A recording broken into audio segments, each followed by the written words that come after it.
Hello everyone and welcome to this Let's Play Europa Universalis 3 Death and Taxes mod. Yes, I am back and if you've seen my channel then you will notice that I have a few other videos where I have used a different recording software. I am now using a full version of Fraps, so this should be much better. Also, I will not be doing 10-minute chunks, which is the reason I bought it. It really was a pain to record 10 minutes. It didn't go too well a few times. I didn't hear the sound that indicated that the video was not recording, and I kept playing for 15 minutes. So that sort of ruined those games. But we are going to test this Death and Taxes mod. Usually I am not that interested in mods in these sort of games, but I was intrigued by what they had done with this mod, so I went and tested it, and it is actually quite nice. You will be seeing a lot of differences here in Death and Taxes than the usual one. I will be trying to go in and explain every change that has been made. If you check carefully, you can see that there are more provinces in this mod than there is in the normal game. For example, Brandenburg has a few more provinces down here that were one before. Yeah, it's basically a lot more provinces, and the start date it is 1356, which is a lot earlier than the original game, which means, for example, that the Ottomans over here haven't actually crossed the Sea of Marmara at this point, so the Byzantines are on their own in Europe, which means that they will have much easier to actually push the Ottomans back. And the Ottomans aren't really that big yet. But we are not going to play down here, I'm sorry, but we are going to play Austria. As the Holy Roman Emperor, it will be quite interesting to see the few things that will happen to us, and if we can actually defend the Empire. Now, let me be clear, this is just a test Let's Play. There is absolutely no... well, I don't know how to put this, but I am doing these recordings to actually prepare myself for the EU4 game that is coming out in August. I will be doing lots of recordings for that. I will be playing probably as Sweden when I do that. I haven't exactly decided yet, but I think it will be that.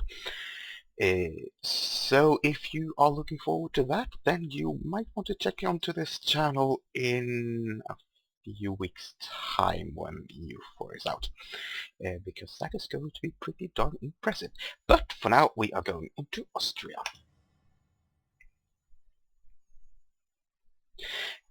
Yeah. And this is the first screen that you will always get in a Death and Taxes mod.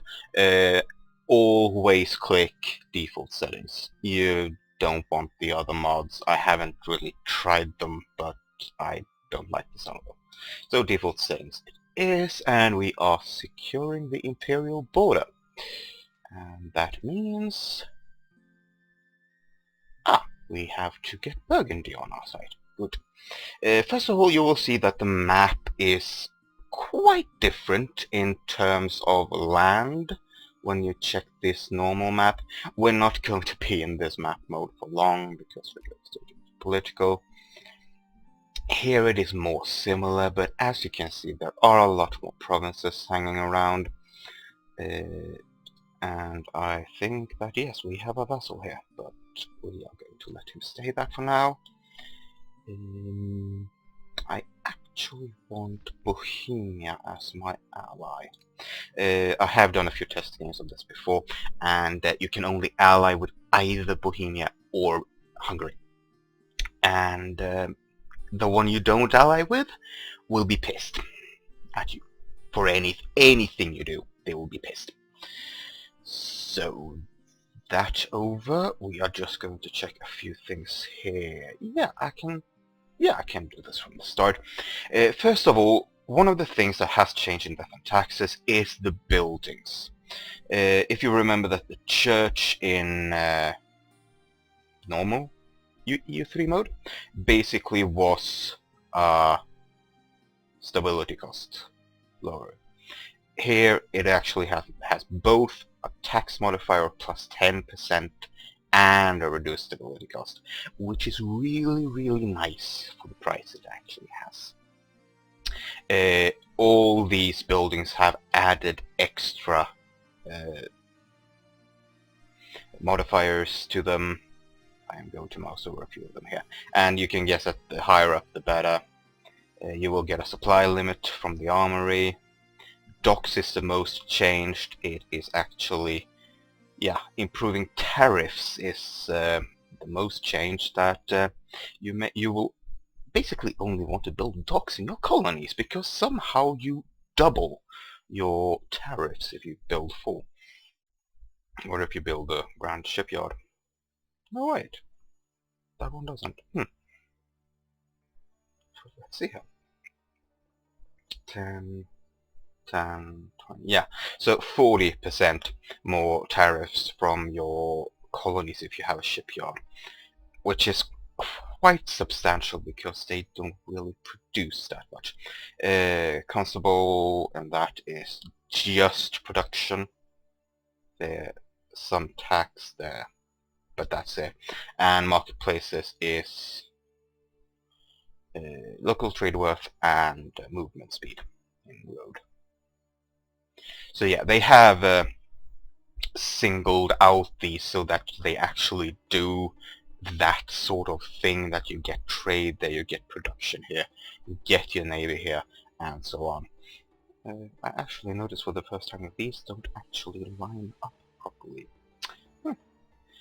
But let's move on. We are on a mission to get some relationships with Burgundy. Let's hope we can get that one going. Now, we are going to need one more alliance.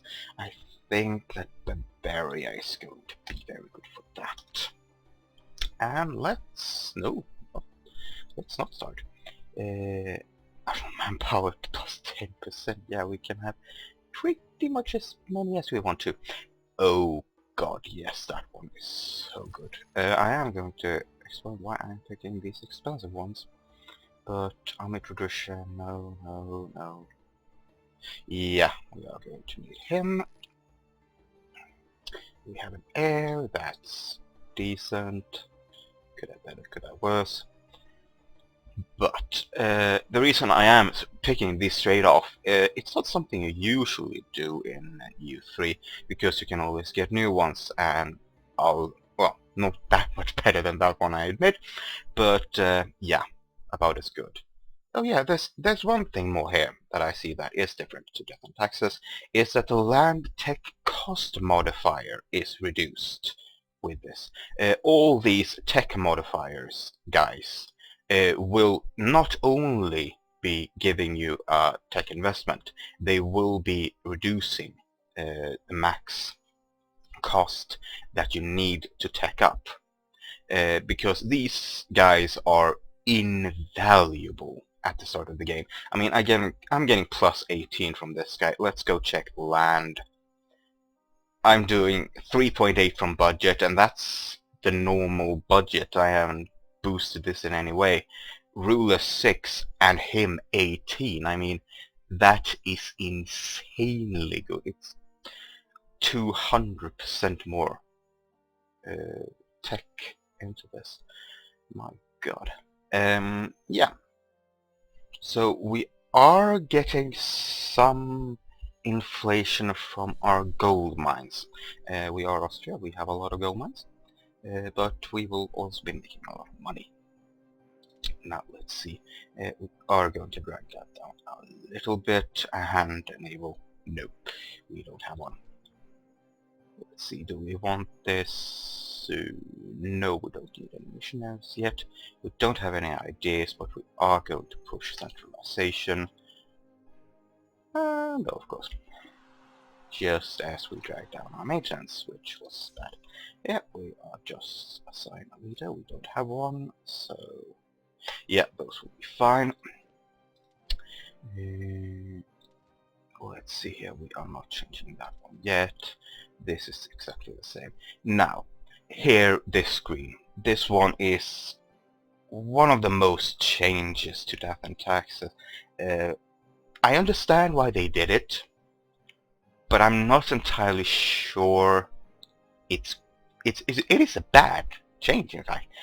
It makes it a lot harder to get these people, to get the great men.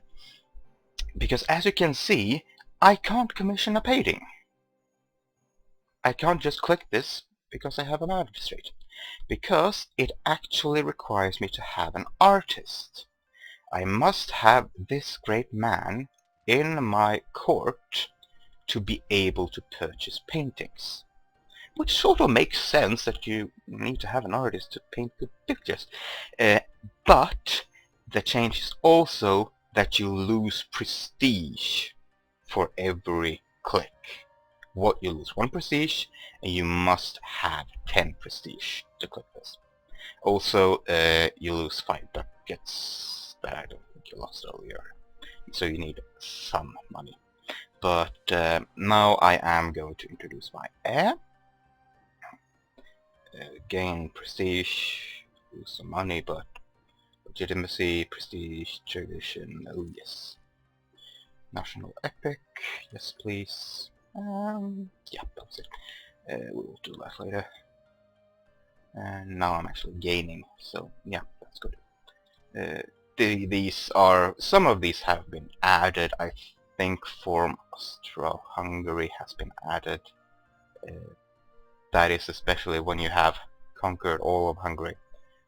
If you do that before anybody comes up from there to do it. I'm not exactly sure what constitutes as Hungary owned by Austria means, because at the moment I'm not even owning Austria. There might be some kind of map node I have that I can see. And yes, of course, someone is going to comment on exactly how I can see that, but I am not going to do that right now. So, we are... Ooh, I can actually form the German nation. Yeah, that one is actually available for any German state to form the German nation, but you see, you need quite a lot. And you will also dismantle the HRE.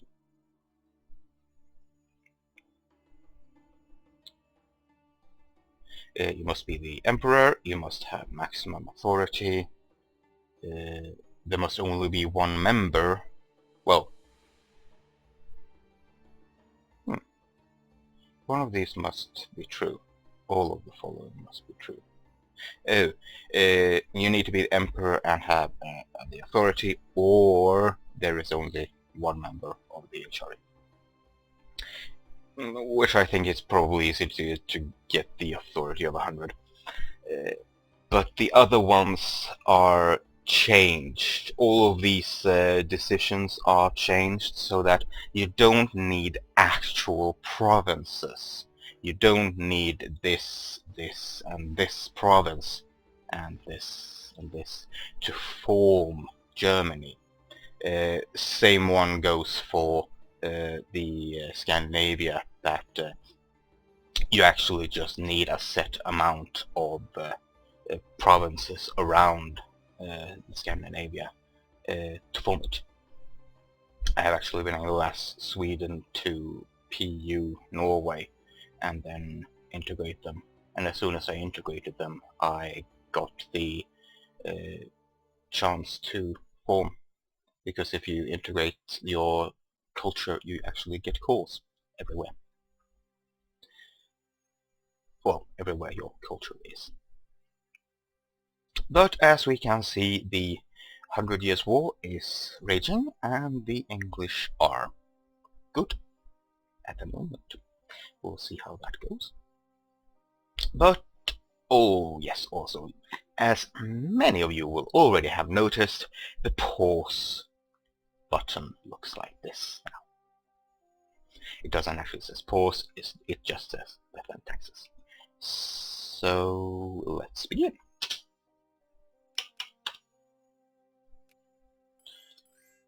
Okay, and we will pause again, because that one went fast. We got military lines with those two, great. We lost some infamy that we didn't need. Now, what do we have? Oh, royal marriage. Gain one stability. That I can do. Except, no. I am not going to ally myself with every single little small state in the HRE, because that means I will not be able to ally myself outside the HRE. And I just got it.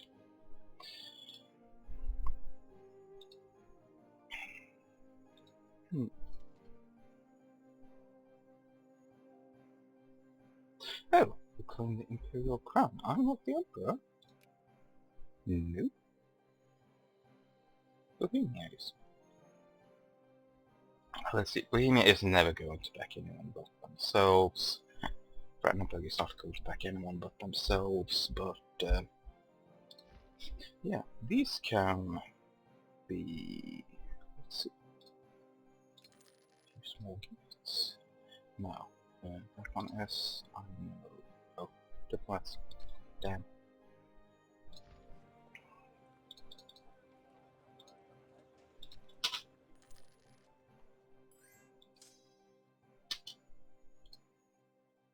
Yeah, sure. I am going to marry a lot, that's for sure.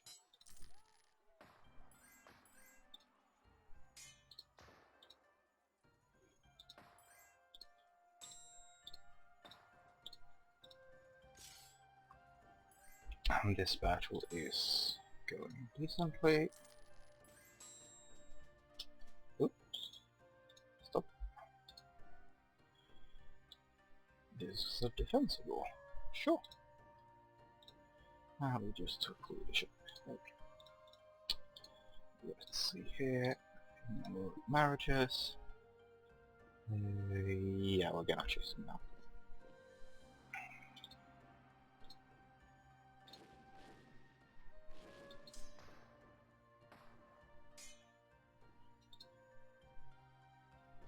Come on, let me crush them.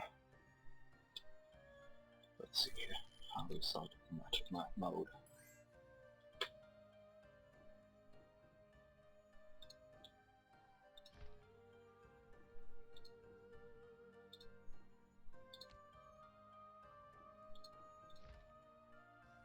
Yeah, it's these provinces up here that are not being very friendly.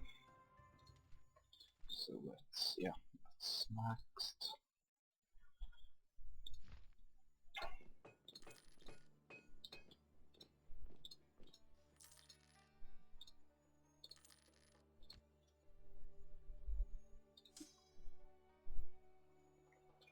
Need some more troops and then we can march up here.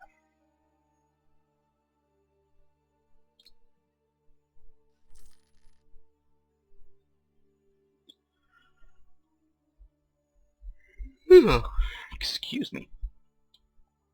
It's in the middle of the afternoon, why am I so tired? Yeah, we're just waiting for these troops to actually be built, and then we will be on our... yeah, there's more and more. No, we don't have any money. Oh, I'm not the Emperor, damn it. Ah, can't move there.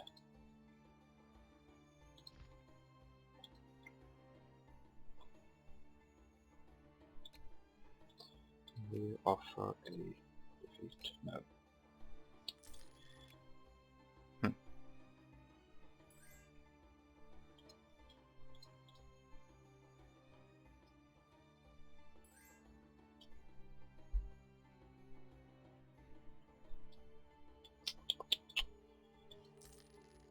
Yeah, I'm gonna put the speed up to 5 because we're not getting any.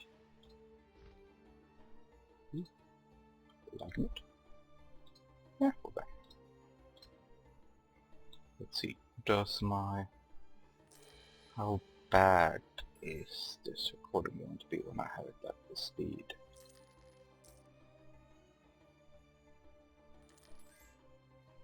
Yeah, auto saving is just going to be a B word.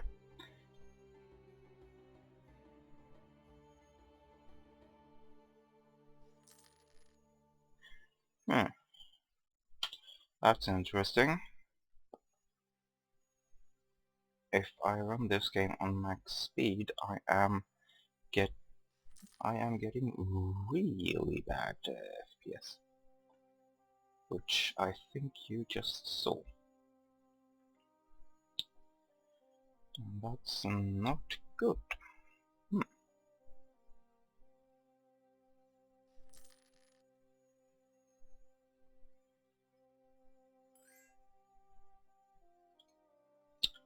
Except that I am actually going to put a cut in here just so I can see if I am going to reduce some of my settings in recording mode. So let's see how this second video will work. Bye!